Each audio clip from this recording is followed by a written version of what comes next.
আসসালামু আলাইকুম। আজকে আমরা খুবই সিম্পল একটা জিনিস শিখবো। তারপরও এটা মাঝে মধ্যে অনেক মাথা গরম করে আর কি। তো জিনিসটা হচ্ছে আমরা যে কোনো পিডিএফ থেকে যে কোনো একটা পেজ কিভাবে প্রিন্ট করব, অথবা মানে এটাকে আলাদা কোনো পিডিএফ আকারে কেমনে তৈরি করব।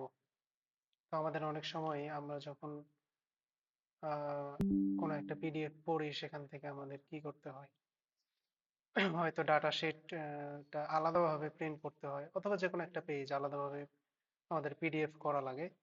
তো এক্ষেত্রে খুবই সিম্পল প্রসেস হচ্ছে কন্ট্রোল+পি, প্রিন্ট অপশনে আমরা যাব, অথবা প্রিন্ট আইকনে ক্লিক করব।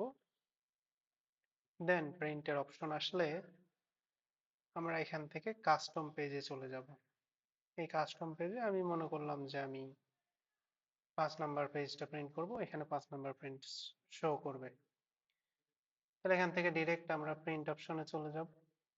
প্রিন্ট অপশনে থাকলে, যদি প্রিন্টার থাকে তাহলে এটা ডিসকানেক্ট করতে হবে, আর যদি প্রিন্টার না থাকে তাহলে এটা অটোমেটিক যে কোনো একটা নাম দিয়ে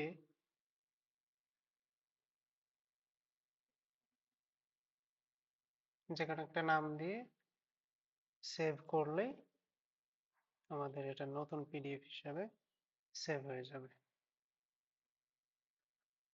এই, ধন্যবাদ সবাইকে।